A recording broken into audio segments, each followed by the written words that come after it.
Haleluya. Berkat terbesar di hidup kami adalah kasih Yesus. Thank you Tuhan. Ajari kami untuk bisa juga mengasihi seperti Tuhan mengasihi. Ajari kami untuk mengasihi sesama kami. Dan ajari kami untuk mengasihi Engkau kembali. Thank you Tuhan. We love you too. For what you've done on the cross for us. Apa yang telah kau lakukan di Golgota Kalvari itu. Kami mengasihimu untuk itu Tuhan. Terima kasih. Thank you Tuhan. Terima kasih. Kami menerima kasih itu. Kami bersyukur sekali. Ajari kami untuk mengasihi. Teach us how to love our family. Dengan caramu. Biar kami mengasihi dengan kasih Yesus. Bukan dengan cinta manusia. Bukakan pewahyuan itu Tuhan. Sembunyikan hambamu di balik salibmu ketika hambamu mengajari umat. Biarkan umat dapat berkat dari Tuhannya sendiri. Terima kasih Tuhan. Dalam nama Yesus, haleluya. Amin. God bless you. Berikan tepuk tangan untuk Roh Kudus yang ada di tengah kita. Silakan duduk. Ada satu laporan singkat. Apa saja yang dikerjakan oleh GMS Media Ministry. Dan setiap angka jumlah yang nanti akan ada keluar di sana. Semua statistiknya. Itu bukan angka maya. Itu satu jiwa yang diubahkan oleh Tuhan. Tak terkecuali banyak di antara Anda yang dijamah Tuhan dulu melalui media. Baru hari ini bergabung dengan gereja. Saksikan yang satu ini. Tiba-tiba saya mendapatkan sebuah kabar dahsyat dari GMS Ambon. Bahwa sekolah-sekolah di Ambon mencari gereja Mawar Syaron untuk mengajarkan kepada siswa-siswi mereka tentang Tuhan. Dan mereka secara eksplisit, secara detail meminta buku ini yang di tangan saya menjadi kurikulum mereka. Ini kesempatan untuk kita menabur benih kudus di dalam generasi berikutnya yang akan mempengaruhi Indonesia. Karena saya bicara sesuatu yang sangat dari hati, yaitu family. Dan saya kasih judul besarnya, I love my family. Berikut 5 khotbah saya ditampilkan di depan. Anda dengarkan satu persatu, jangan ketinggalan karena ini akan mengubah keluargamu. Sampailah kita di ibadah puncak. Saya beri judul begini, 15 hal yang bukan I love you. Mari kita buka sama-sama 1 Korintus 13, buka di situ. Dan apa yang saya sampaikan ini bermata dua, bagi pemberi maupun penerima kasih. Kita bisa bercermin dengan list atau daftar yang ada di dalam firman ini. Kita yang memberi kasih, kita jadi mengerti, apakah kasih yang kita beri atau menurut kita itu adalah kasih. Segala sesuatu itu harus diuji. Jangan gampang percaya jikalau seseorang mengaku-ngaku. Bahkan juga jangan trust feelingmu. Perasaan Anda bisa salah pula. Semua harus diuji dengan kebenaran firman. Dan firman berkata bahwa kasih itu demikian. 1, 2, 3 dan seterusnya. Bagi seseorang yang memberi kasih, jangan pernah berkata gini, aku sudah mengasihi kamu. Kamu tidak berubah-ubah. Memang orang seperti kamu itu percuma, gak bisa diharap, gak bisa diharap-harapkan. Apakah betul sungguh-sungguh Anda mengasihi orang itu? Kok bisa bilang begitu? Apa kata firman tentang kasih sesungguhnya? Bagi seseorang yang menerima kasih, yang terima janji-janji, di PHP, janji palsu. Orang berkata I love you, tetapi gak mau menunggu. Kalau kamu cinta sama aku, maka kamu akan tidur sama aku. Padahal belum menikah nih. If you love me, kita diintimidasi. Atau jikalau seseorang berkata, I love you, aku cinta padamu. Tapi habis itu selalu pesimis tentang dirimu. Orang bicara, I love you, ngomong aku cinta padamu. Tapi selalu orang itu membocorkan rahasiaku. Gak tahu kenapa, tersinggungan, gampang sekali percaya hal-hal yang negatif tentang diriku. Kamu belum lihat sendiri daripadaku. Kamu belum dengar dari aku. Orang ngomong langsung kamu reaksi. Orang bilang langsung kamu percaya. Langsung kamu tuduh-tuduh. Pasang mata curiga. Banyak hal yang disebut kasih itu bukan sama sekali di dunia ini. Dari mana kita tahu? Ya harus bercermin dengan firman. 15 hal yang bukan I love you. Baik. Untuk pemberi kasih maupun penerima kasih, mari kita uji. 1 Korintus 13 ayat 4. Sampai ayat yang ke-7, Kita baca bersama-sama yuk, kan nggak panjang ya. Ini adalah surat Paulus tentang kasih, 1, 2, 3. Kasih itu sabar, kasih itu murah hati, ia tidak cemburu, ia tidak memegahkan diri, dan tidak sombong. Ia tidak melakukan yang tidak sopan, dan tidak mencari keuntungan diri sendiri. Ia tidak pemarah, dan tidak menyimpan kesalahan orang lain. Ia tidak bersuka cita karena ketidakadilan, tapi ia bersuka cita karena kebenaran. Ia menutupi segala sesuatu, percaya segala sesuatu, mengharapkan segala sesuatu, sabar menanggung segala sesuatu. Katakan amin. Kalau Anda bersama dengan keluarga Anda, toleh kanan kirinya katakan I love you. Kalau enggak jangan ngecuan. Mari kita bertumbuh dalam kasih. Yesus ajari kita bahwa kita harus tinggal dalam kasih-Nya. Bukan kasih kita, kasih-Nya. Kalau kita tinggal dalam kasih Tuhan, minta apa saja diberikan. Itu bukan transaksi, tapi itu firman Allah. Kalau Anda tinggal dalam kasih, permintaan Anda pasti akan sesuai dengan kehendak-Nya. Kita pasti akan berbuah-buah. Perintah Tuhan yang utama itu kasih. Kasihilah Allah dan kasihi sesama. Sama manusia. Jadi tidak ada yang lebih tinggi dari kasih. Kasih yang paling besar.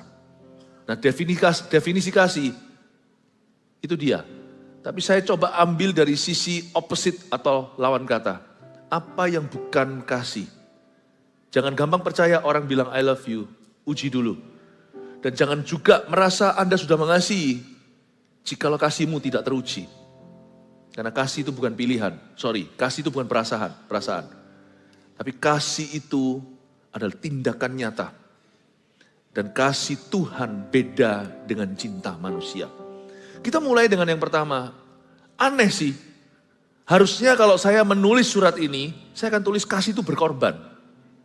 Katakan melihat heroik tindakan pahlawan orang itu menyerahkan nyawanya.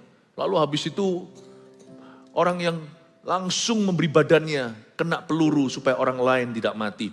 Kasih itu kan berkorban. Tapi sangat praktis sekali. Justru yang nomor 1 pembuka buku. Kasih itu sabar.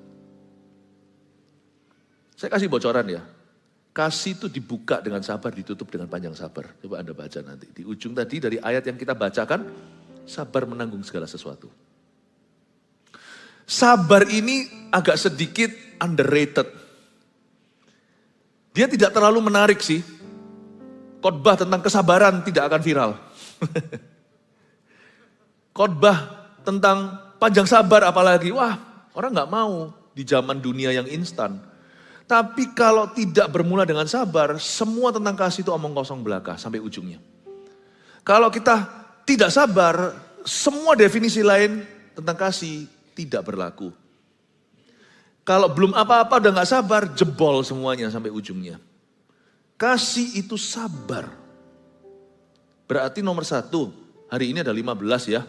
Poinnya, gak apa-apa, satu persatu saya keluarkan, nanti ujungnya keluar semua, nanti bisa difoto, sekalian bonusnya bisa foto pembicaranya. Just joking, bercanda. 15 hal yang bukan I love you, mari kita buka buku.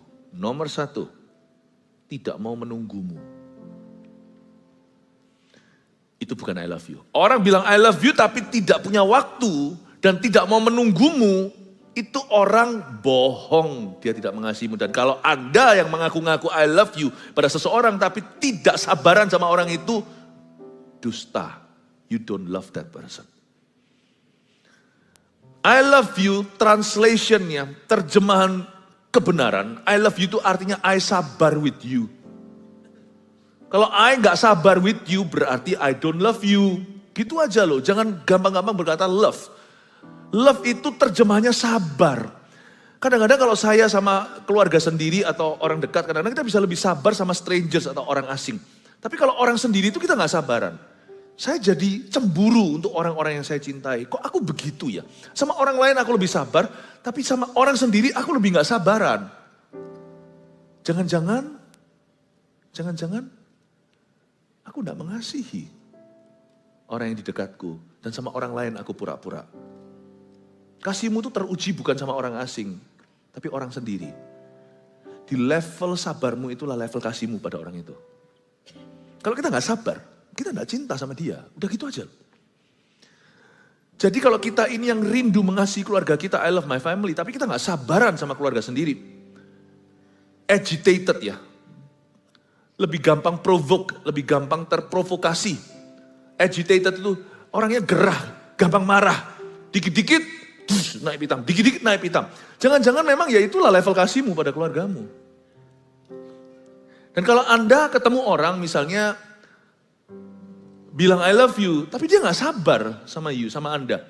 Gak sabar. Ya berarti Anda juga harus secara realistis mengukur bahwa kasihnya gak seberapa kepada dirimu. Jangan cepat-cepat gampang percaya terbuai.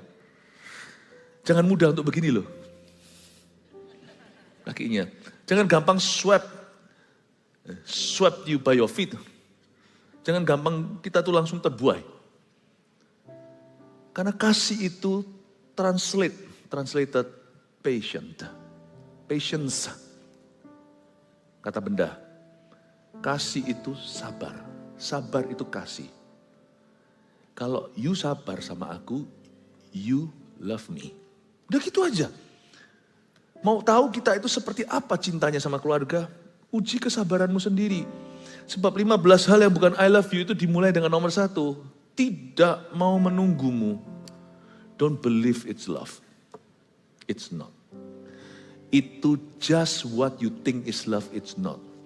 Itu apa yang Anda kira kasih. Banyak kesalahpahaman dalam dunia kasih. Kita mencampur baurkan kasih dengan cinta. Cinta itu bukan kasih, itu bukan infatuation atau bukan cinta, perasaan, the feeling of love atau falling in love. Kasih itu adalah sebuah kualitas Allah. Allah adalah kasih. Dan kasih itu dalam definisi firman kesabaran dulu. Jadi 15 hal yang bukan I love you, saya mulai nomor 1. Tidak mau menunggumu, itu bukan I love you. Paham ya Bapak Ibu Saudara? Yang pacaran, yang tergesa-gesa ambil barang yang bukan miliknya, yaitu seks sebelum nikah, sebelum diberkati. Jangan percaya bahwa pria itu mencintaimu. Kalau kali ini laki-lakinya yang memaksa. Don't believe a thing. Anda harus langsung pasang mata jeli. Yang ada cintai yang nanti suatu hari menikah dengan Anda ini adalah pencuri. Kebetulan yang dicuri itu daripadamu. Mungkin sama-sama mau. Tapi karena dia tidak mau menunggumu, dia mau seks sekarang, bukan nanti setelah nikah. He does not love you. He loves your body, not you. Dan mencintai badanmu, bukan mencintaimu. Ya. Good luck menikah dengan orang begitu. Kalau badannya berubah nanti waktu hamil, jangan sampai dia cari gitar di tempat lain. Paham maksud saya? Body gitar? Bukan itu. Segala sesuatu yang adalah kasih itu mau menunggu. Love waits for the best. For his partner, for his friend. Kasih itu selalu menunggu yang terbaik. Yang dari Tuhan. Dalam diri orang lain. Dan dalam dirinya. Itu kasih. Yang kedua, kasih itu setelah sabar. Kasih itu murah hati. Murah hati itu tidak sama dengan murahan. Orang gampangan, bukan. Murah hati itu seringkali terjadi lewat sebuah kalkulasi. Tapi pada akhirnya selalu karakternya yang menang. Orang yang mengasihi tidak mungkin pelit dengan siapa, kepada siapa yang dia kasih. Kalau dia mengasihi orang ini, dia pasti akan royal dengan orang itu. Karena di mana hatimu berada, di mana hartamu berada, di situ hatimu berada. Kalau Anda punya hati, harta Anda pun akan ke situ. Murah hati itu berbagi. Murah hati itu memberi. Memberi itu bukan dengan impulsif atau dengan gegabah. Seringkali memberi yang paling baik. Memberi pemberian yang paling berkenan. Baik itu kepada Tuhan maupun kepada sesama kita. Itu penuh perhitungan. Tapi gak pernah hitung-hitungan sama Tuhan. Dan gak pernah perhitungan dengan orang yang Anda kasih. Kalkulasi yang Anda lakukan itu adalah supaya objektif dalam pengaturan. Kita harus manage bukan cuma waktu kita juga harus bisa manage dana. Murah hati itu tidak melulu tentang materi. Tapi murah hati tidak bisa jauh-jauh daripada karakter memberi. Orang disebut murah hati itu karena dia pisah dengan sesuatu yang berharga demi seseorang yang dikasihinya. Yang jauh lebih berharga daripada apa yang dia bisa berikan kepadanya. Makanya jangan percaya orang Kristen yang berkata mengasihi Tuhan, tapi pelit sama Tuhan dan sama pekerjaan Tuhan. Don't believe it. Karena kasih itu teruji di mana harta berada. Dari situ kita tahu hatinya di mana. Saya nggak bicara tentang pemberian saja. Orang-orang yang suka menggunjang-ganjingkan soal ini sebenarnya kemungkinan besar mereka bukan seorang pemberi sungguhan. Karena seorang pemberi tidak akan banyak bicara. Tidak akan banyak bicara. Demikian pula, jikalau Anda mengasihi seseorang, Anda tidak mungkin kikir, tidak mungkin pelit dengan orang itu. Kasih itu murah hati. Apa yang bukan kasih? Apa yang bukan I love you? Nomor 2, pelit denganmu. Pelit denganmu. Tahu nggak ya, sebenarnya saya beritahu dulu, saya kasih bocoran. Laki-laki sama perempuan tuh pikirannya beda. Cowok itu kepinginnya apa? Pergi nge-gym, ya nggak ada salahnya. Dia mau badannya itu six pack lah, semua lah ya. Yang nanti di sebelah sininya karena angkat besi dadanya bisa goyang-goyang. Mau kiri atau kanan? Kiri, tok tok tok tok kanan, tok tok tok.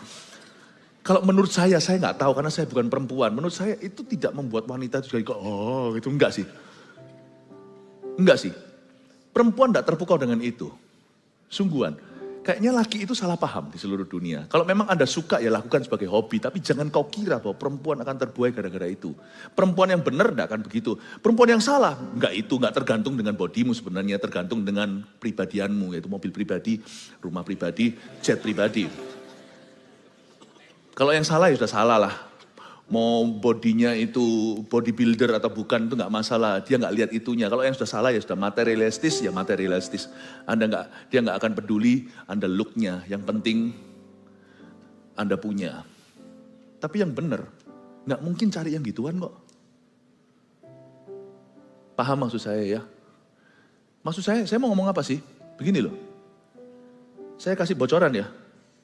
Yang perempuan kalau merasa ini benar nanti tolong bantu gitu supaya saya tahu saya di rel yang tepat ya. Cewek itu paling turn off. Lihat laki-laki itu yang pelit. Apa sih? Mana?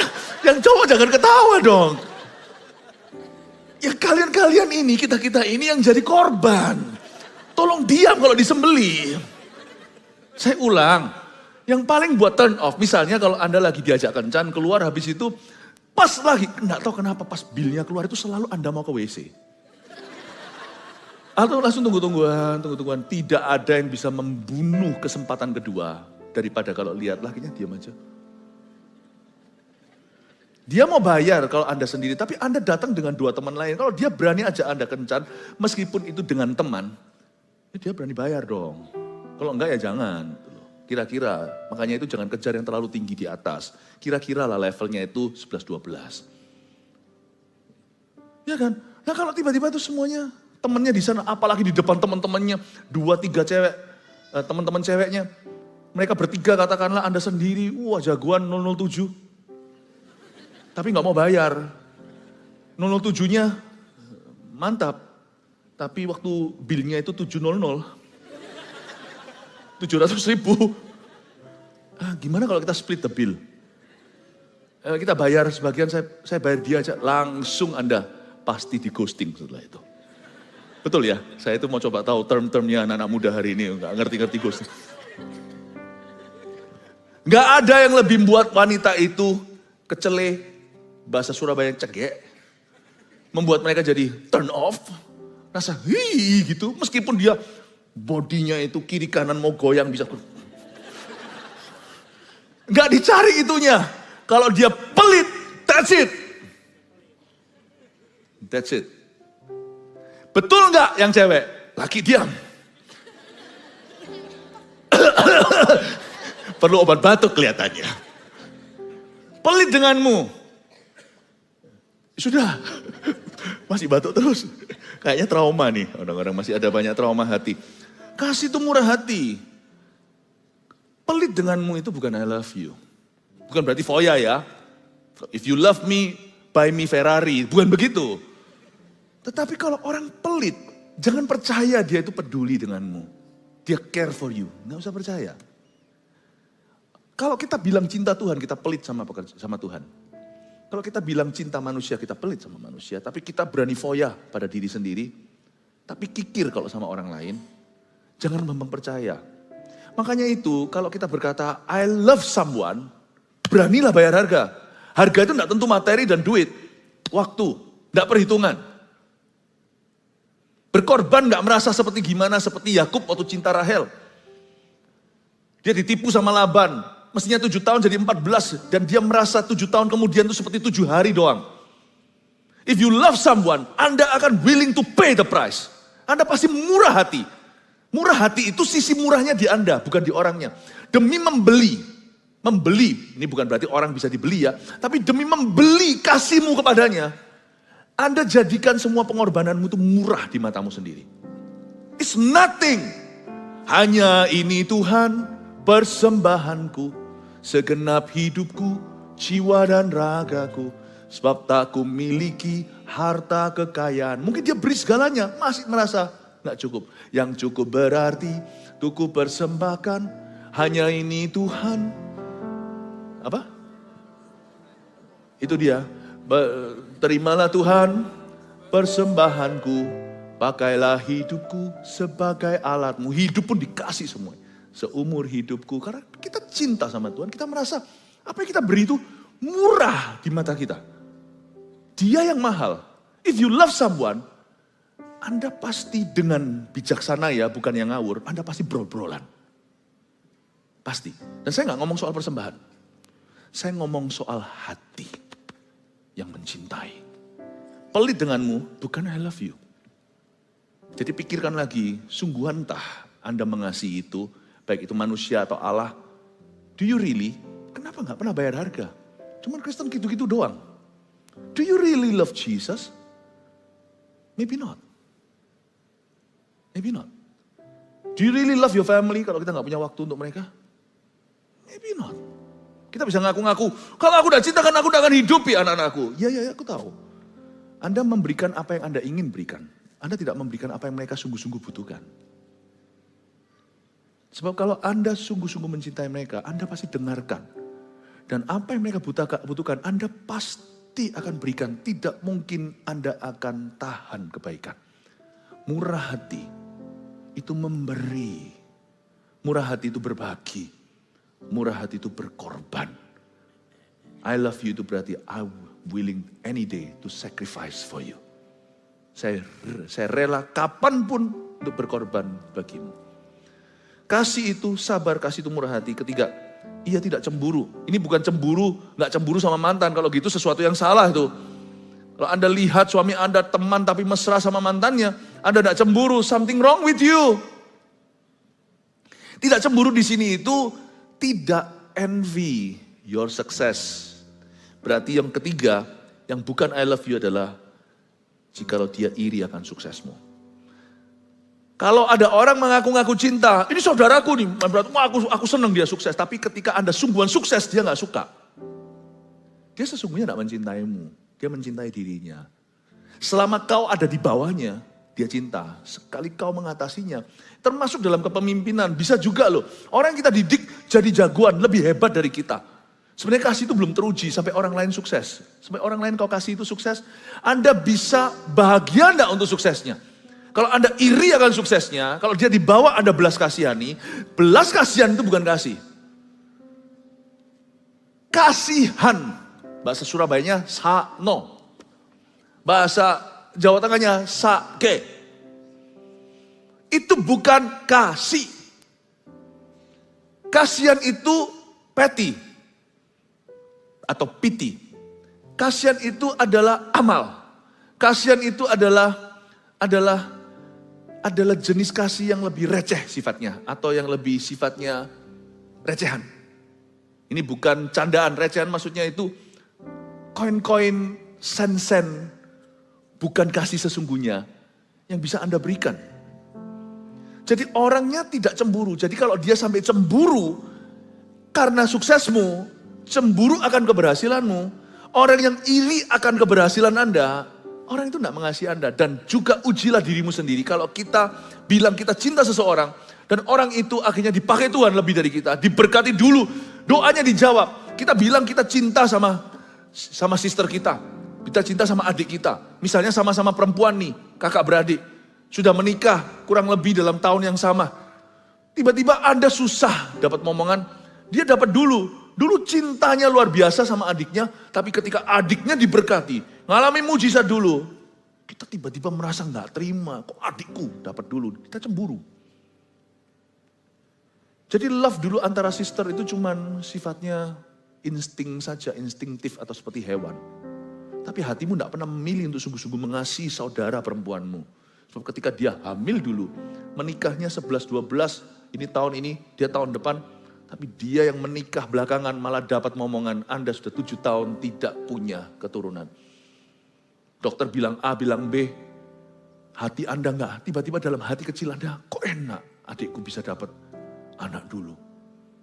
Padahal aku loh yang pelayanan dulu, wah masuk semua bumbu rohaninya. Dia loh enggak bagaimana, kenapa begini, kenapa enggak adil, lalu kita protes pakai adik kita. Dan berkata, kenapa dia? Apakah itu kasih? Bukanlah, instingtif saja. Seperti hewan pasti akan melindungi, seperti singa pasti melindungi anak singa. Seperti anjing pasti juga akan melindungi sesamanya. Kalau di dalam pack atau di dalam kelompoknya. Pasti, tapi itu instingtif. Instingtif. Kasih yang dimaksudkan di sini bukan yang sifatnya hewani. Ada anjing waktu hamil, lahirkan anjing besar, dia nggak ngerti. Anaknya mati, dia makan sendiri. Pernah kejadian seperti itu. Dia instingtif, dia cinta, tapi ketika anaknya tidak ada, dia makan. Ya itu namanya hewan, dia nggak punya pilihan. Semuanya insting-insting saja. Kalau manusia punya pilihan, karena dicipta dalam gambar dan rupa Allah. Kita punya pilihan untuk cemburu, iri, atau kita punya pilihan untuk berbahagia, untuk berkat orang lain yang kita sungguh-sungguh nanti-nantikan dan inginkan, kita sendiri nggak punya. Orang lain dapat dulu, orang lain diberkati, orang lain sukses dulu. Can you be happy for that person? If you can be happy for that person, you really, truly love that person. Kalau Anda bisa bahagia untuk orang itu, berarti Anda sungguh-sungguh mengasihinya. Kita melihat berbagai jenis kasih yang bukan kasih sama sekali. Minimal itu bukan kasih Tuhan. Itu kasih instingtif manusia, kasih hewaninya manusia. Kasih primitif, bukan kasih Kalvari.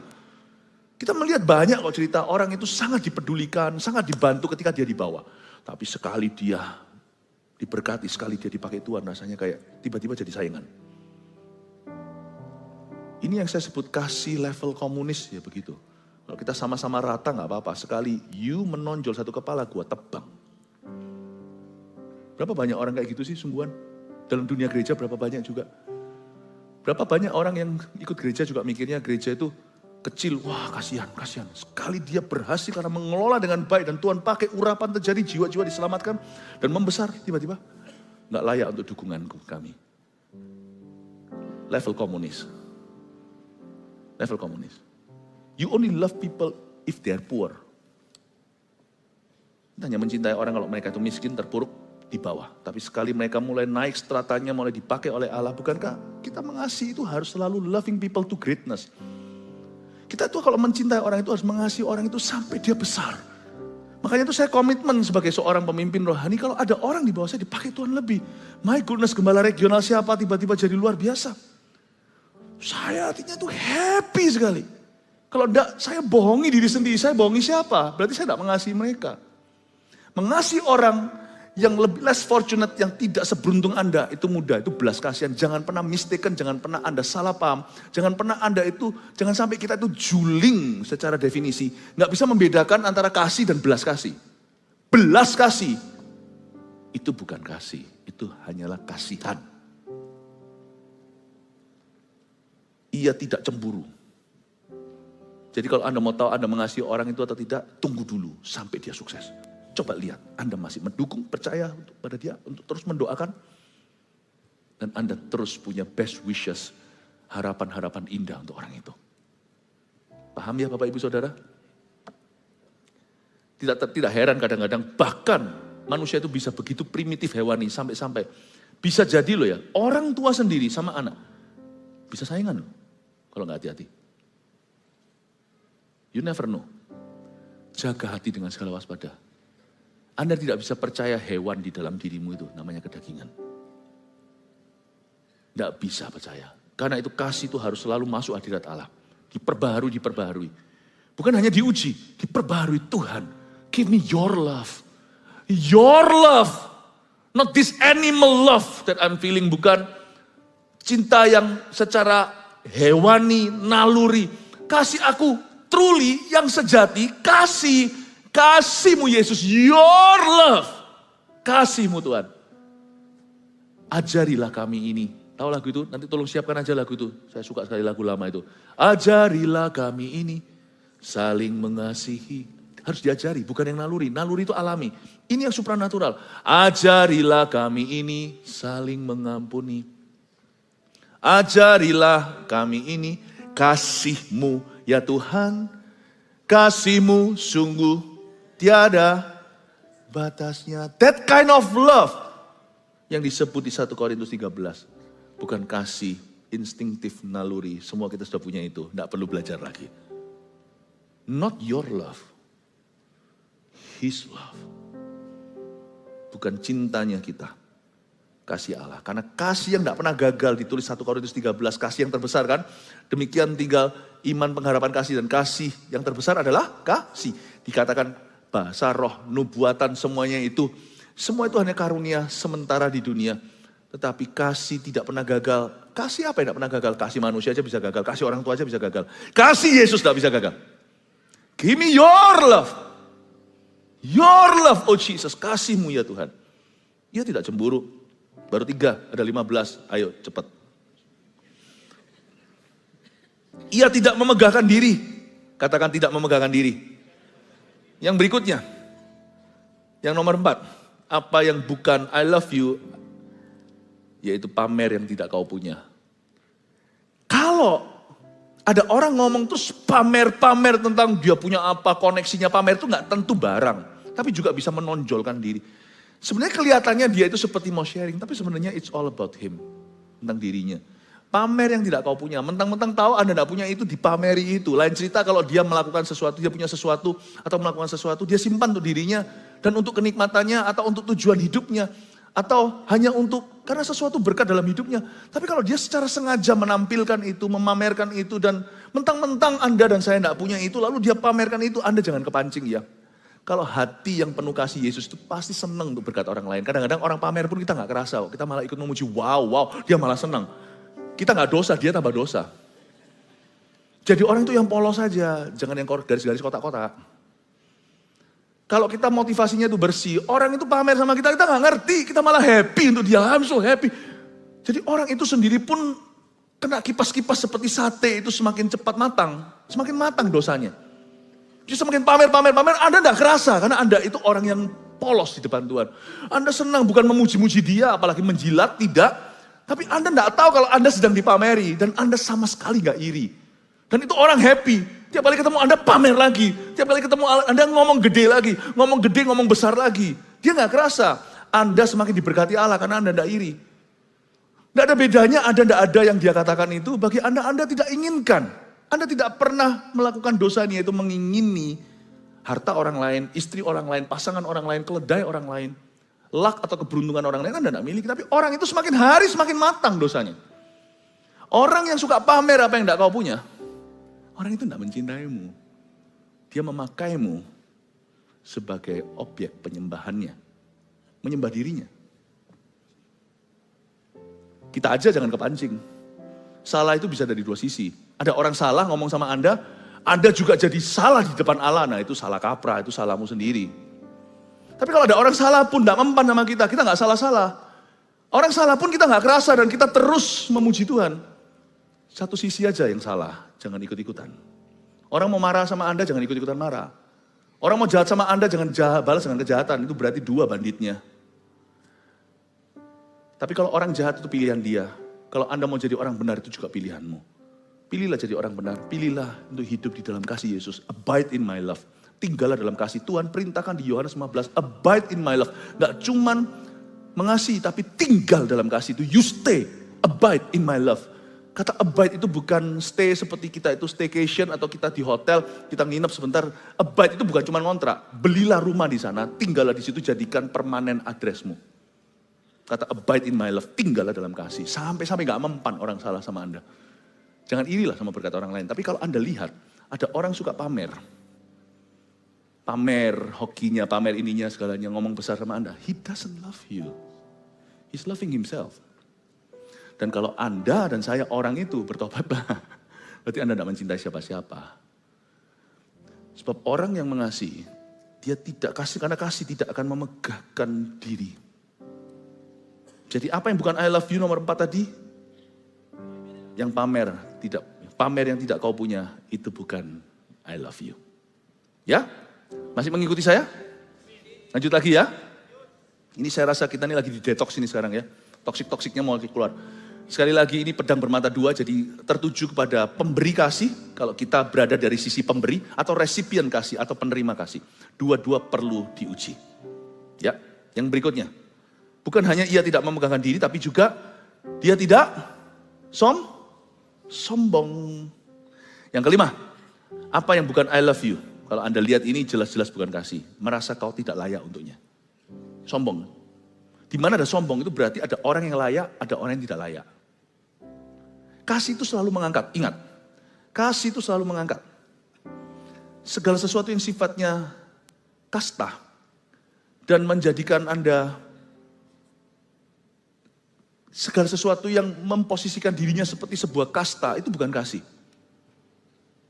Kasih itu tidak sombong. Kata sombong di sini itu sombong itu kan relatif. Susah sekali untuk bilang kita sombong atau enggak. Jangan pernah Anda menguji orang lain. Ujilah dirimu sendiri dan minta Tuhan mengujimu. Seperti lagu itu. Ujilah aku Tuhan. Cobalah aku Tuhan. Lihatlah apakah ada yang serong di hatiku. Tuntun aku di jalan yang kekal. Sombong itu susah sekali. Sangat tricky. Coba saya tanya begini ya. Bisa maju ke depan. Ya, nama siapa? David. Oke, Anda Raja Daud. Amin. Anda sombong enggak? Susah lu jawab. Apapun yang kau jawab serba salah. Saya kasih beritahu terus terang. Saya ini terus terang. Saya akan ngomong sama Anda apa adanya. Anda jawab ya salah, enggak salah. Saya janji itu. Anda jawab ya. Wow, semua orang tepuk tangan, rendah hati dia mengakui kesombongannya. Apakah Anda sombong karena Anda tahu Anda nanti akan ditepuki tangan dan orang mengira Anda rendah hati. Jadi waktu Anda jawab Anda sombong, yes saya sombong, Anda mengaku, itu sebenarnya tricky di dalam hati. Anda tahu Anda akan dikagumi. Jangan-jangan pengakuanmu tidak tulus. Kalau Anda berkata, tidak aku tidak sombong, jelas-jelas sombong. Mana ada orang yang rendah hati mengaku-ngaku dirinya itu paling rendah hati. Kalau Anda berkata, aku tidak sombong, berarti Anda sombong. Jadi gimana jawabannya, iya atau enggak? Bagus sekali jawabannya, makanya ini Jemaat GMS luar biasa hikmatnya. Biasa aja. Kasih tepuk tangan untuk David, kasih tepuk tangan. Susah gitu loh, jangan pernah sekali kita tuh seolah-olah seperti dipakai Holy Spirit, Roh Kudus ngeflow atau gimana lalu habis itu menghakimi orang lain, kamu ada roh sombong. Jangan begitu. Kita semua itu pasti ada kesombongan. Karena Tuhan belum selesai sama kita. Untuk berkata, saya tidak sombong, sombong banget. Untuk berkata, saya sombong, motivasimu apa ngaku-ngaku? Supaya dipuji manusia. Susah. Tapi hari ini kita belajar sesuatu. Sombong itu paling gampang untuk diuji dalam diri kita sendiri. Kalau kita merasa lebih layak dari orang lain, dan orang yang kita ngaku-ngaku I love you, kita merasa dia nggak layak untuk kita, itu bukan kasih. Jikalau Anda seorang pria mengejar wanita, dan Anda dihanging terus, hal-hal gini bisa kejadian. Anda selalu hanging? Selalu digantung. Anda jadikan gantungan. Dan dia berkata, I love you, tetapi habis itu tidak pernah sungguh-sungguh mau denganmu. Tapi suruh dirimu menunggu selama-lamanya. Kasih satu sisi itu namanya bertepuk sebelah tangan, gak ada suaranya. Anda terus suruh menunggu. Tapi dia menunggukan di dalam lain. Tunggu dulu siapa yang lebih worthy for me. Siapa yang lebih layak untuk saya. Jangan bodoh. Jangan tunggu wanita itu. Jangan tunggu. Karena dia tidak pernah bermula dengan I love you atau memberimu kesempatan. Dia tidak pernah memberi dirinya kesempatan untuk mengasihimu. Lain cerita kalau dia seleksi, dia pelajari kehidupanmu, dia mau tahu dengan penuh doa dan pertimbangan. Lain cerita kalau Anda dihanging dan digantung. Sebab pada dasarnya dia merasa kau kurang layak untuknya. Dia cari yang lebih layak untuknya. Jangan bodoh, jangan tunggu. dia bukanlah wanita yang harus kau nantikan. Paham ini Bapak Ibu Saudara? Sebab ketika ada orang yang merasa kau tidak layak untuknya, dia sudah tidak bisa mengasihimu. Sudah nggak bisa. Dan kalau Anda merasa orang itu tidak layak untuk aku, Anda tidak bisa mengasihi dia. Kasih itu selalu launching pad-nya itu sama, di mana I would like to know you. Aku ingin mengenalmu. Kasih itu selalu apron tempat terbangnya pesawat, take off boardingnya itu selalu bermula dari sebuah kesempatan setara di mana Anda memberi kesempatan pada orang lain untuk mengenal Anda dan Anda mengenal dia. Kalau sudah ada perasaan you not worthy for me, Anda tidak layak untuk saya. Sudah tidak ada kesempatan. Amin Bapak Ibu Saudara. Merasa kau tidak layak untuknya, berarti ada kesombongan. Sombong sih semua orang ada. Tapi kalau sombong towards you, sombong terhadap dirimu, itu sudah matinya kasih. Sombong towards you, sombong terhadapmu, itu sudah matinya kasih. Makanya orang yang merasa dirinya di atas seseorang sudah tidak mungkin bisa mengasihi orang itu. Tidak bisa. Kalau Anda dan saya mau mengamalkan kasih, mesti rendah hati. Kasih tidak cocok sama sombong. Kasih itu cocoknya sama rendah hati. The beginning place, tempat permula atau palungan kasih, itu selalu rendah hati. When you're humble, you can love everybody. Kalau Anda rendah hati, Anda bisa mencintai semua orang dengan mudah. Kasih tidak lagi menjadi tantangan, lebih gampang. Karena orang yang merasa dirinya miskin di hadapan Allah itu gampang mengasihi semua orang. Dikit-dikit dikasih sesuatu, dia terima kasih. Pernah sekali suatu hari saya berada di ibu kota. Ini terjadinya puluhan tahun lalu. Ya sekitar belasan tahun lalu, saya itu berada di belakang seorang ibu-ibu.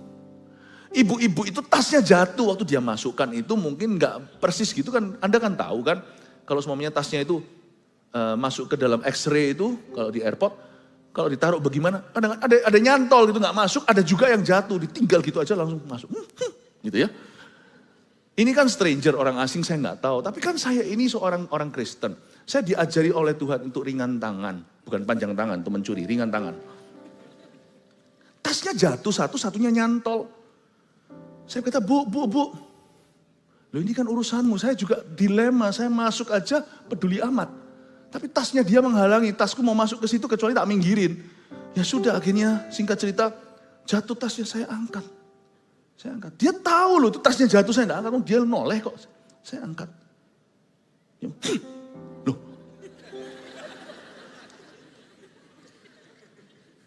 Aku salah apa? Terus saya masukkan tas, saya masukkan ya. Enggak ada terima kasih. Mungkin di dunianya semua orang melayani dia, semuanya itu tunduk. Dia merasa aku di atas everybody. Susah jadi orang yang penuh kasih. Kalaupun dia sekali-kali mengasihi itu pasti di depan kamera untuk pencitraan. Tidak pernah ada ketulusan. You cannot love if you're not humble. Nggak bisa. Coba masuk dalam pelayanan sok-sokan. Nggak mungkin Anda bisa mengasihi rekan pelayananmu. Apalagi sama atasannya, aku merasa lebih hebat kok. Sama bawahannya pasti main perintah, pasti main intimidasi. Pasti nanti ya. Kicking kanan, kicking kiri. Itu pasti sudah. Itu pasti senggol-senggolan itu luar biasa. Nggak mungkin bisa. Kalau Anda dan saya sombong terhadap seseorang, kalau sombong terhadap di hadapan Tuhan itu pasti ada. Tapi kalau sombong terhadap orang itu sudah jalan mati. Jalan buntu. Never do that. Karena semakin kita merendahkan hati di depan orang, lama-lama kita pun akan semakin rendah hati di hadapan Tuhan. Kebalik ya, jangan rendahkan hati di hadapan Tuhan sama orang sok-sokan, sombongnya luar biasa. Rendah hati itu bukan dia kepada Tuhan. Karena kita tahu kita kalah. Rendah hati itu sama orang di bawah kita. Atau minimal yang setara. Setelah itu barulah nilaimu semakin tinggi, hatimu semakin merendah di hadapan Allah. Rendah hati itu bukan diamalkan kepada Tuhan. Karena kita tahu kita kalah. Siapa kita melawan Maha Kuasa? Coba pernah lihat gak? Orang Kristen yang sungguh-sungguh, wah rendah hati itu. Tapi setelah keluar, wih sombongnya. Terima kasih aja gak pernah terucap. Dari mulutnya ketika seseorang memberi dia tisu, memberi dia minum, memberi dia melakukan sesuatu membantu dia, gak pernah ada thank you. Saya suka bahasa Indonesia. Bahasa Indonesia itu bukan thank you. Saya sampai sekarang gak ngerti thank itu artinya apa. Tapi bahasa Indonesia itu bagus. Terima kasih. Dibantu bukan terima bantuan, tapi terima kasihmu. Gampang sekali untuk merasa thank you, terima kasih. Hanya orang yang rendah hati yang bisa mengasihi. Makanya itu kalau Anda dan saya mau bertumbuh dalam kasih, mesti rendah hati. Jangan rendah hati di depan Tuhan, itu pelan-pelan. Rendah hati itu terhadap seseorang dalam hidupmu. Be humble, please. Mari kita saling mengingatkan. Ya, saya juga sama-sama. Kita nggak ada sesuatu yang perlu disombongkan. Ayat 5, ia tidak melakukan yang tidak sopan. Tidak melakukan yang tidak sopan. Yang 6, poin 6, membuatmu merasa tidak nyaman. Apa yang bukan I love you? Kalau orang itu melakukan sesuatu yang tidak nyaman kepadamu. Itu bukan I love you. I love you tapi membuat orang itu, yang pacar Anda itu melakukan sesuatu yang membuat Anda tidak nyaman.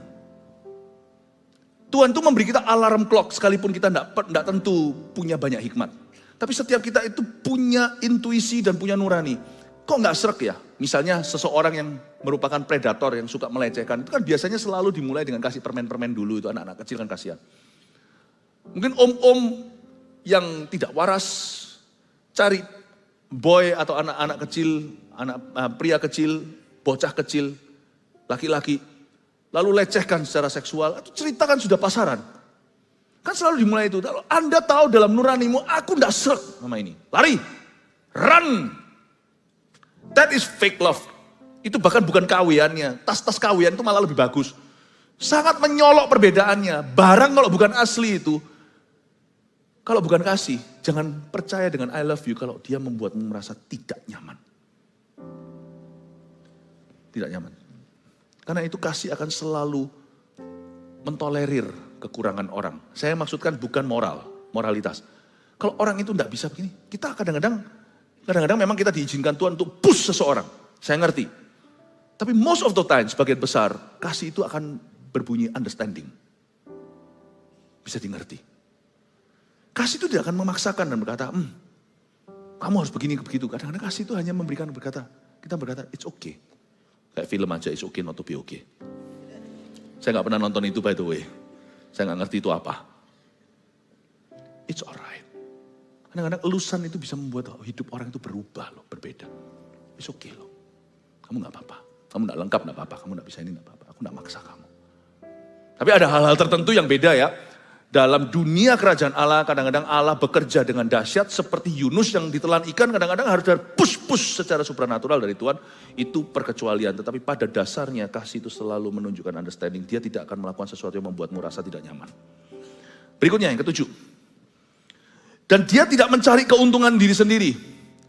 Yang ketujuh, apa yang bukan I love you, menjualmu jika dia bisa. Dia akan mencari keuntungan diri sendiri. Menjualmu jika dia bisa. Hari-hari ini kalau Anda mengasihi anak Anda yang masih kecil segalanya, jangan demi konten lah semua diginiin. Zaman-zaman kejahatan. Kayaknya Anda bangga sama itu, tapi Anda tidak memperhatikan keamanan atau keselamatan anak Anda. Sebenarnya di zaman semuanya ini pencitraan atau di zaman dimana narsis ya kata orang. Orang itu akan menjual sesamanya jika itu bisa menguntungkan dan bisa menaikkan ratingnya atau followers dan sebagainya. Sungguhan. Saya sendiri kadang-kadang juga merasakan itu di masyarakat. Pernah sekali pas lagi makan, ini bukan curcol ya. Mau foto ya kita foto bareng-bareng, tapi pas makan bukan lagi gitu. Masa nggak tahu bedanya orang video dengan lagi chatting kan gini pura-pura. Tapi saya nggak marah. Hak-hak orang lah. Saya yang harus hati-hati. Makan sedikit tisuan. Kan nggak lucu nanti kalau keluarnya di. Tapi coba lihat ya, zaman ini zaman edan. Semua itu robot. Manusia itu jadi robot. Semua demi konten. Tak jual kamu kalau bisa demi kontenku. I cannot understand. Makanya saya nggak heran, Paulus nggak tahu teknologi, nggak tahu semua sosial media, tapi dia sudah berkata, di akhir zaman kasih manusia akan menjadi dingin. Orang akan jadi objek. People become objects. Kasih tidak akan mencari keuntungan diri sendiri. Dia akan memikirkan dari sisi situ, sekalipun situ bukan sesuatu bagi dia. Tapi kita akan mengasihkan, minimal ingat, orang siapapun yang ada di sekitar kita, dia itu anak seseorang, paling tidak Tuhan mengasihi dia. Even your enemies, musuhmu, tetap ingat, Yesus mati untuknya. Saya kadang-kadang harus ingatkan diri sendiri kalau saya lagi jengkel dengan seseorang yang gitu-gitu sih gak masalah. Itu bagi saya itu konyol-konyol. Tapi yang berencana itu loh, Hal-hal yang menjengkelkan yang direncanakan oleh orang-orang yang memusuhi. Hal-hal yang memang sudah dimatang-matang dirancangkan. Yang kayak gitu aja kadang-kadang kalau saya mau upset marah itu rasanya, gitu. Tiba-tiba Roh Kudus ingatkan, Yesus sudah mati untuk dia. Jadi saya kira-kira lah sama orang. Saya kira-kira. Saya diingatkan bahwa minimal kalau enggak seseorang memanggil dia papa di rumah. Paling tidak mamanya cinta sama dia. Kasih tidak akan mencari keuntungan diri sendiri. Coba kira-kira sama orang. Kasih itu moderat dalam hal mencari apa yang bisa menguntungkan kita. Lihat-lihat apakah itu at the cost, apakah itu mengorbankan dignity atau kehormatan seorang atau tidak. Kasih itu pasti akan kepo yang bersih. Kepo sampai sisi sejauh itu. Orang lain kira-kira gimana? Padahal itu bukan urusanku. Aku begini lu mau apa? Tetapi karena kasih, saya takut akan Allah. Saya selalu mikirkan sejauh itu dari sisi sana, kira-kira lah sama orang. Kasih. Semoga hal-hal ini membuat Anda, makanya khotbah-khotbah seperti ini harus dicerna pelan-pelan. Ya, nah kasih. Lanjut lagi, sudah nomor 6 ya nih, masih ada beberapa. Nomor 7 sudah ya. Nomor 8 sekarang, ia tidak pemarah, katakan pemarah, tidak pemarah. Apa yang bukan I love you? Orang yang mudah tersinggung denganmu, itu bukan I love you. Sekali lagi, pemarah di sini itu bukan ngamuk-ngamuk terus. Pemarah di sini itu agitated, artinya orang yang mudah terprovokasi secara emosi. Jadi kalau Anda mau tahu hari ini level cintamu pada suamimu seperti apa, kalau Anda mudah tersinggung sama dia, berarti hari ini Anda kurang cinta, udah gitu aja. Atau dengan istri, suami sebaliknya, dengan anak juga. Mudah tersinggung denganmu, gampang ngamuk. Jangan ngaku-ngaku I love you. Bagi pemberi cinta, jangan Anda merasa Anda sudah mengasihi. Atau penerima cinta, Anda jadi ngerti, oh ya oke. I think ngomong aja dalam hati lah, gak usah protes. I think, gak usah gini, she loves me not. She loves me not. Gak usah lah, Anda mau tahu she loves you or she loves you not. Gampang, dia tersinggungan gak? Udah gak usah, dia cinta aku, dia gak cinta aku, dia cinta. Ngapain? Lihat aja, dia tersinggungan enggak sama Anda. Udah langsung Anda tahu dia cinta enggak. Gampang kan? Anda belajar sesuatu? Amin? Saya bisa lanjut sedikit? Oke, bisa. Puji Tuhan. Kasih itu sabar. Berikutnya yang nomor 9. Ia tidak pemarah dan tidak menyimpan kesalahan orang lain. Katakan tidak menyimpan kesalahan orang lain.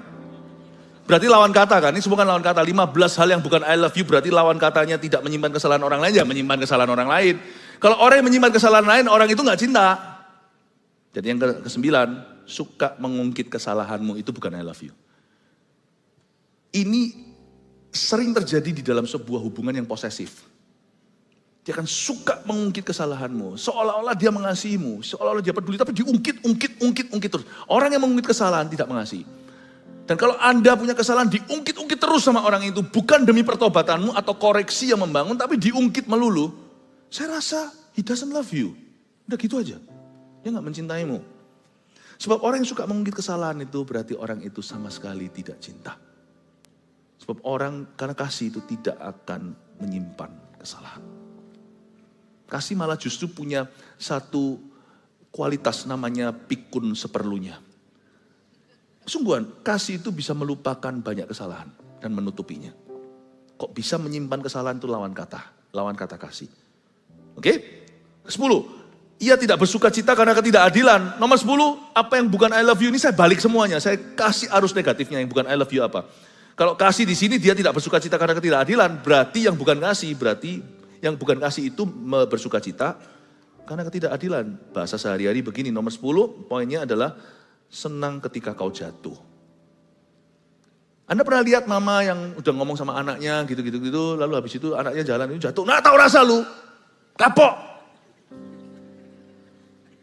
Hari itu apapun tetap yang namanya kasih ibu, saya gak ragu. Tapi saya percaya that is not love. Kasih tidak akan bersuka cita. Karena ketidakadilan. Jadi yang bukan I love you adalah orang yang senang ketika kau jatuh. Kapok, tahu rasa, biar jerah. Tuhan menghukumnya. Kalau memang kasih sekalipun Tuhan menghukum itu fakta, Anda pasti bersyafaat seperti Abraham untuk Sodom Gomora. Orang yang punya waktu dan punya tenaga untuk berkata, tahu rasa, itu orang tidak mengasihi.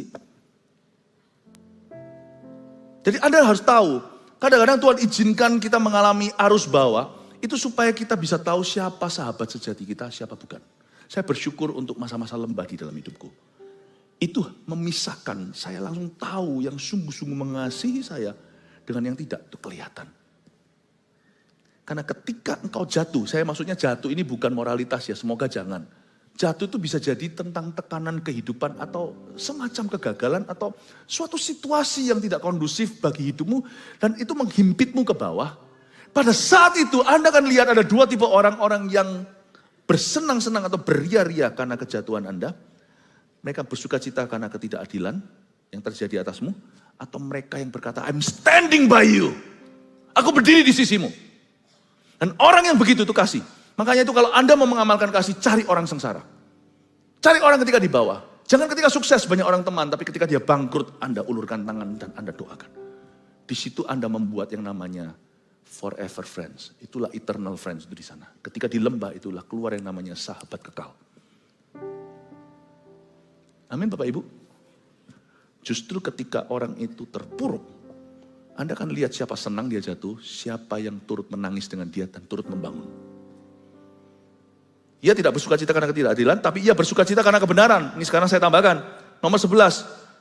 Berarti orang yang bersuka cita karena kebenaran itu kasih, tapi yang tidak bergembira karena kebenaran itu bukan kasih.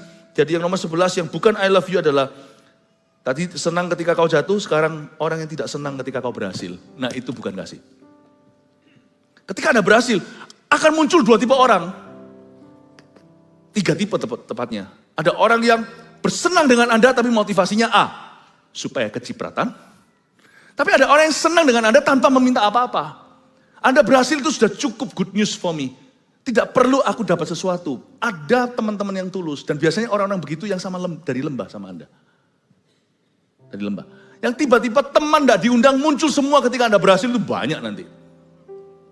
Apalagi yang minta pinjaman. Nah, itu kalau bicara tentang berhasil di dunia marketplace atau dunia bisnis. Tapi berhasil nggak cuma materi. Tapi ada, ini tipe 1A, B, tapi ada tipe yang kedua. Ketika Anda sukses, Anda dicibir. Gitu aja kaya.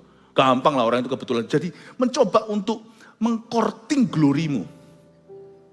Meskipun kita tidak mencuri kemuliaan, semua kemuliaan itu Tuhan. Tapi tetap akan ada orang yang akan mendiskount effortmu. Kok potongan harga itu yang dipotong harga orang lain yang bayar. Itu kan bukan urusan, itu mahkota dari Tuhan. Kenapa kita yang memotong harganya? Kita seperti seolah-olah menghambarkan semua usaha orang itu, pengorbanan, keuletan, dan semua penderitaan yang harus dialami. Kita rasanya, gitu aja, orang gitu ya banyak kok. Kalau Anda dengar begitu, itulah satu orang yang tidak mengasihimu. Dan kalau Anda begitu sama orang, Anda tidak mengasihi dia. Ia bersuka cita karena kebenaran, berarti orang yang tidak senang ketika kau berhasil, itu bukanlah I love you. Sedikit lagi ya, udah mau selesai nih. Tinggal 12, 13, 14, 15. Ayat 7, ia menutupi segala sesuatu, katakan menutupi segala sesuatu. Berarti yang bukan I love you, yang buka segala sesuatu.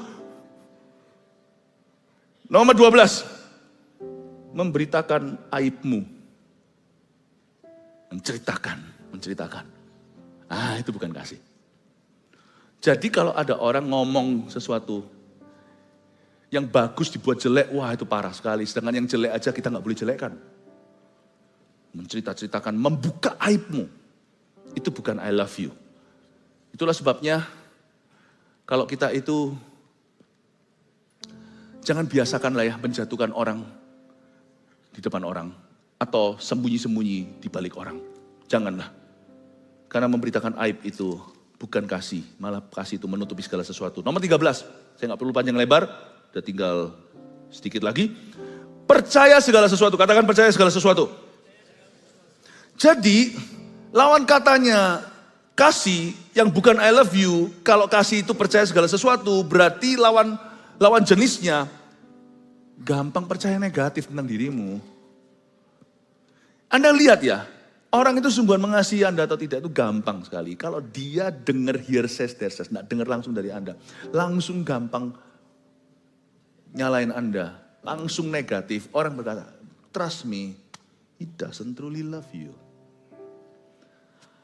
Orang yang gampang sekali, karena kasih itu percaya segala sesuatu. Sehingga lawan katanya, Berarti kalau Anda ada seorang yang gampang percaya yang negatif tentang dirimu, tidak tentu terbukti. Yang terbukti pun dia masih uji dan dia akan tanya langsung kepadamu. Betul enggak? Oh enggak. Atau iya ternyata lu kok gitu. Nah dia pasti akan protes kalau dia mengasihi, dia tidak akan yes man. Tapi kalau enggak dia akan berkata, iya kan aku sendiri sudah tahu. Orang seperti itu sahabat sejati. Bela dulu, bukan berarti bela yang salah. Lalu habis itu tuding kamu. Lalu habis tanya, gimana ini minta pertanggungjawaban Anda? Tapi orang yang belum apa-apa dikit-dikit langsung memihak di musuhmu dan memusuhimu.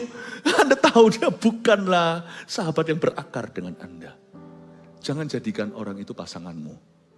Baik itu pasangan kongsian, apalagi pasangan pernikahan or whatever. Trust me, dia bukanlah your confidentiality. Bukan your confidant, kata confidence di situ. Dia bukan someone you could confide in bahasa Inggrisnya. Anda tidak bisa menaruh rasa percaya, kepercayaan itu tidak. Percayaan pribadimu Anda tidak bisa serahkan dirimu pada orang itu. Cannot. Karena dia gampang percaya yang negatif tentang dirimu. Amin. Berarti itu bukan hubungan asli, itu hubungan palsu. Dikit lagi ya. 14. Lalu kasih itu mengharapkan segala sesuatu. Katakan mengharapkan segala sesuatu. Berarti lawan katanya yang merupakan, yang bukan I love you, lawan katanya mengharapkan segala sesuatu, ya orang itu pesimis lah tentang kita. Yang ke-14, pesimis mengenaimu.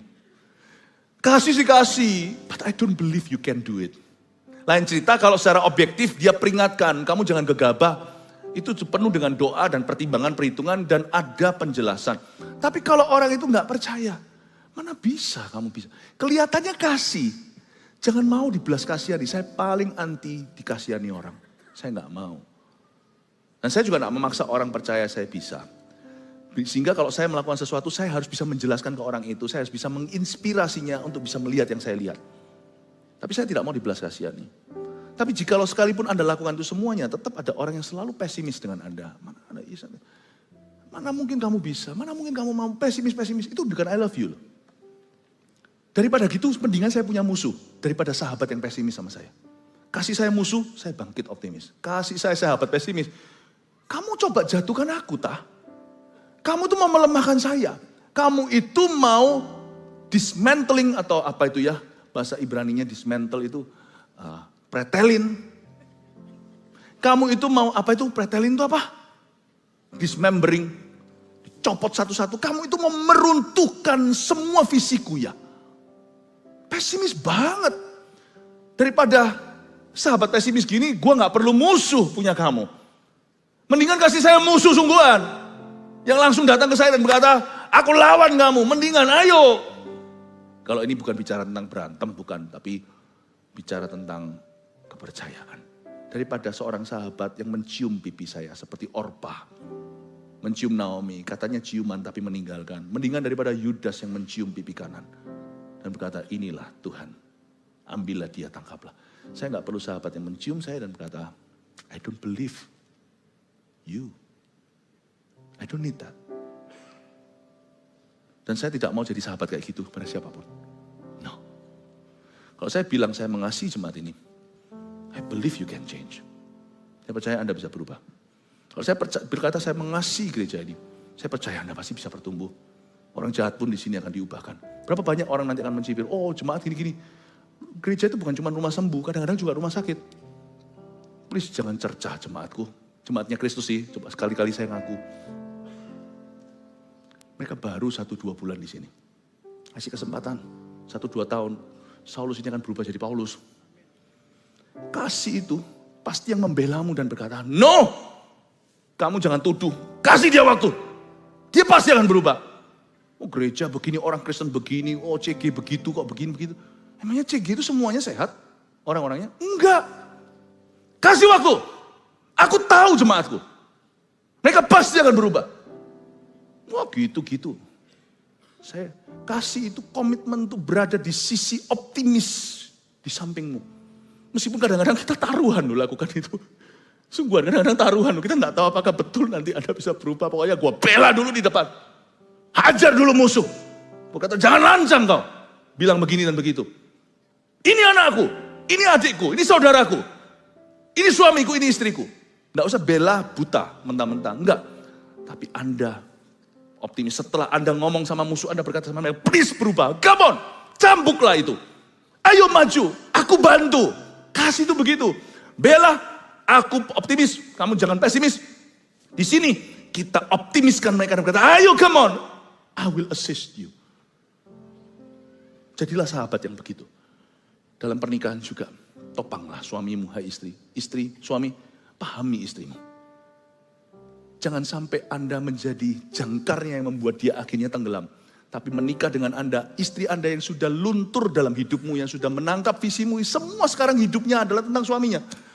Jangan Anda tenggelamkan dia, justru jadilah motor boatnya.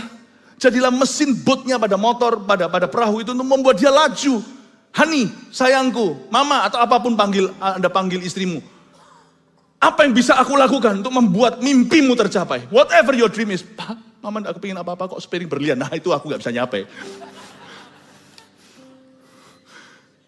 Kalau pernikahanmu sehat kan gak akan minta yang gitu-gituan. Aku punya mimpi seperti ini, aku akan bantu. Kamu menikah sama aku. Memang dua menjadi satu, tapi aku gak mau kamu merugi. I love you. I believe in your dream. Kecuali kalau mimpinya merampok bank ya lain cerita, itu perlu pertobatan. Kalau mimpinya sesuatu yang baik dan tidak salah dan dibenarkan. Orang yang optimis denganmu, itu orang yang paling mengasihimu, yang paling optimis dan yang paling mencintaimu. Paham ya? Terakhir ya, Anda diberkati Tuhan. Sabar menanggung segala sesuatu. Mulai sabar, ujung sabar. Coba lihat, sabar itu jangan kau remehkan. Memang tidak viral. Tapi sabar itu alfa omeganya kasih loh ya. Kasih itu bukan romansa. Kasih itu kesabaran. Dan kali ini sabar disebut sebagai sabar menanggung segala sesuatu. Berarti apa lawan katanya yang bukan I love you?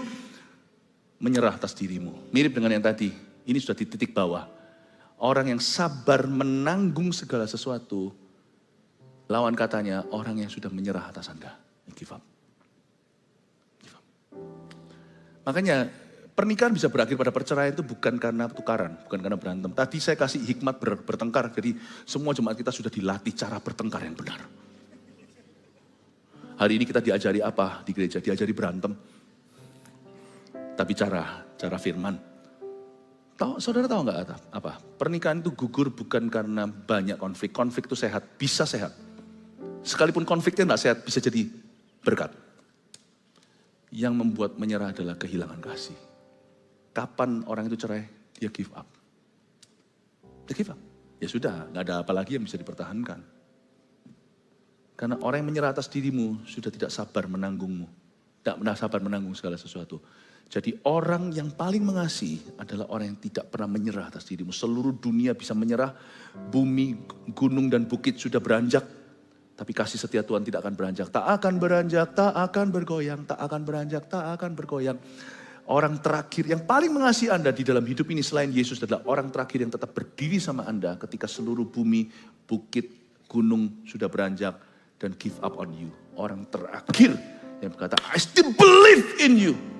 I have not given up on you. Aku belum menyerah atasmu. Itu orang yang paling mengasihimu setelah Yesus. Mungkin cari orang itu susah. Anda jadi aja orang itu bagi seseorang dalam hidupmu. Amin. Udah belajar semuanya? 15? Banyak? Kenyang? Coba katakan kanan kirinya. Kenyang. 15 munculkan. Sudah keluar semuanya. Ayo difoto segera. Lai. Saya di tengah aja karena banyak. Yes. Iya, room service. Haleluya. Kasih tepuk tangan ke Tuhan. Haleluya. Biarpun gunung-gunung beranjak. Tahu lagu itu enggak? Dan bukit-bukit pun bergoyang. Namun kasih setiamu tak akan beranjak dariku. Biarpun gunung-gunung beranjak dan bukit-bukit pun bergoyang. Namun kasih setiamu tak akan beranjak dariku. Tak akan beranjak, tak akan beranjak, tak akan bergoyang. Tak akan beranjak, tak akan bergoyang. Demikianlah firman Tuhan yang mengasihimu. Biarkah bumi, biarpun gunung beranjak dan bukit-bukit pun bergoyang.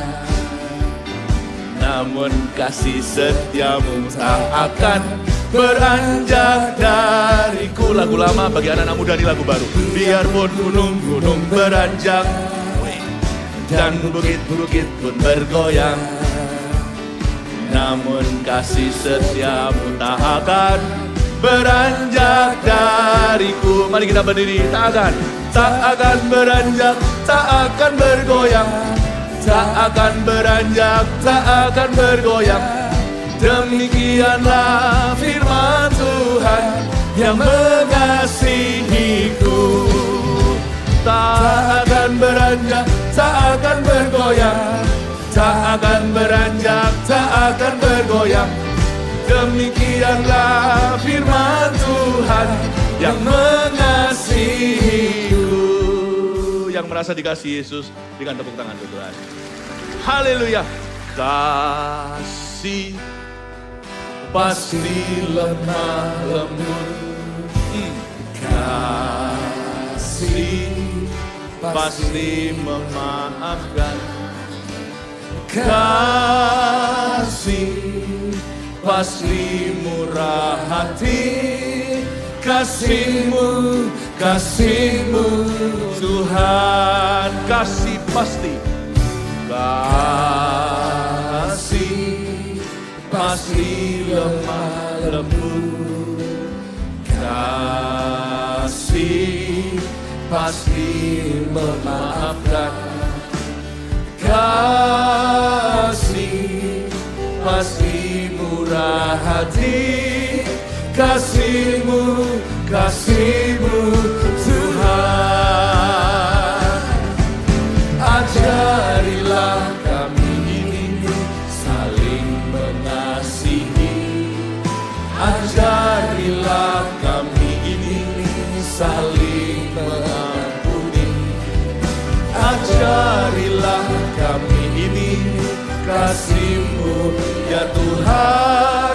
Kasih-Mu kudus tiada batasnya. Ajarilah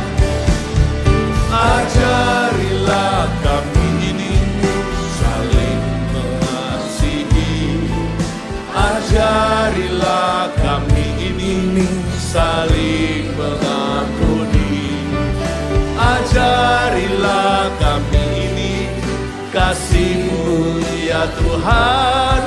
Kasih-Mu kudus tiada batasnya. Ingatkan dirimu definisi kasih ini. Sama-sama katakan, kasih pasti lemah lembut. Haleluya. Kasih pasti lemah lembut. Dia pasti sabar menunggu. Kasih pasti, dia tidak akan mudah marah, tidak mudah terprovokasi. Kasih pasti murah hati, kasih-Mu Tuhan. Oh, ajarilah kami ini saling mengasihi, ajarilah kami ini saling mengampuni, ajarilah kami ini kasih-Mu ya Tuhan. Kasih-Mu kudus tiada batasnya. Haleluya. Ajarilah kami ini saling mengasihi, ajarilah kami ini saling mengampuni, ajarilah kami ini kasih-Mu ya Tuhan. Kasih-Mu kudus tiada batasnya. Ajarilah kami ini saling mengasihi, ajarilah kami ini saling mengampuni. This church, Father, ajarilah kami ini kasih-Mu ya Tuhan. Kasih-Mu kudus tiada batasnya.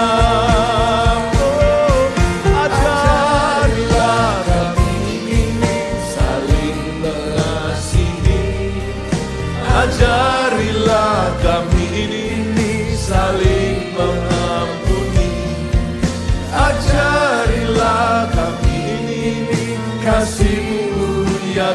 Tuhan, kasih-Mu kudus tiada batasnya. Kasih Tuhan memulihkan, kasih Tuhan memulihkan,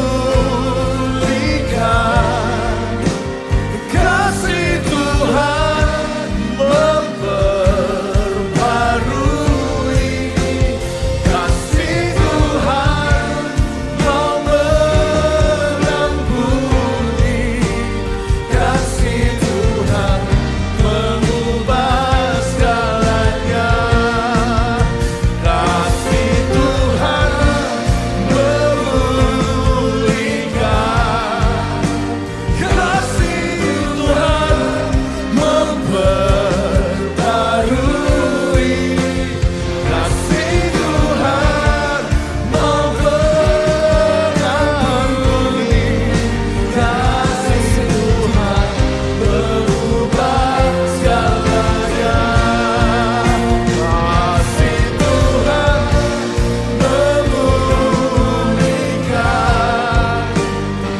kasih Tuhan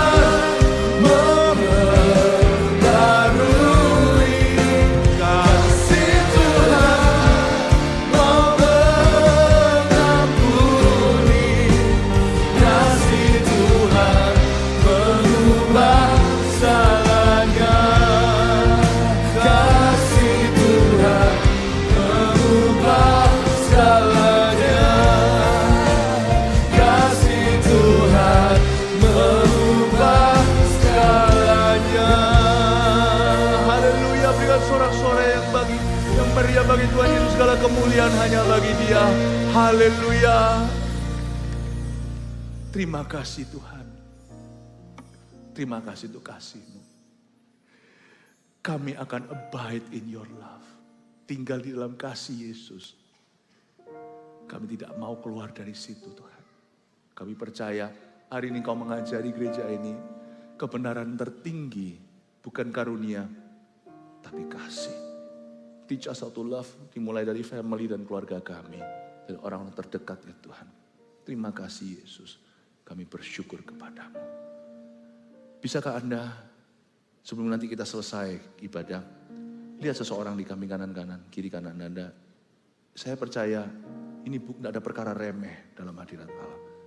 Bisa ucapkan kata-kata yang jadi berkat buat orang itu. Dan kasih orang itu dengan kalimat-kalimat yang Anda sengaja. Katakan, God bless you ya, atau apa minimal gitu ya. Kalau itu keluarga atau Anda kenal, peluk seseorang, rangkul orang itu, katakan Jesus loves you. Bisa? Haleluya. Puji Tuhan.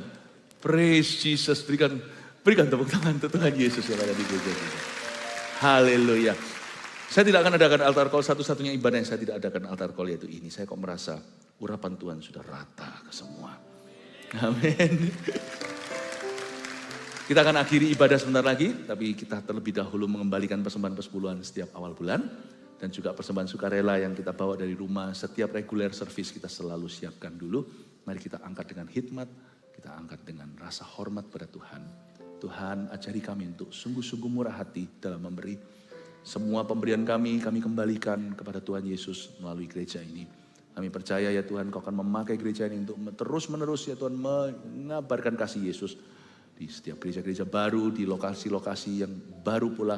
Kami berdoa ya Tuhan, dana ini terus akan memampukan kami berkembang sampai seluruh dunia, bumi penuh dengan kemuliaan Tuhan.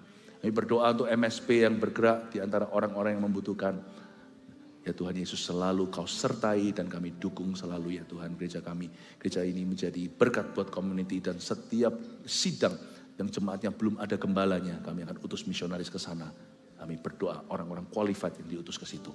Makasih Tuhan Yesus, terimalah ini, berkati pekerjaan tangan daripada jemaat-Mu. Sehingga jemaat-Mu selalu senantiasa bisa menjadi bendahara kerajaan surga. Dalam nama Yesus, amin. God bless you. Oh haleluya, kok rasanya belum kepingin pulang gitu ya. Tapi saya tahu kita semua, susah untuk ngomong. Saya merasakan kasih Yesus, sungguh. Kasih yang sifatnya horizontal, bukan cuman vertikal. Saya merasakan kasih Tuhan ada di antara kita. Saya tahu Radio sudah siapkan lagu, saya tidak tahu itu apa. Nyanyikan saja. Kita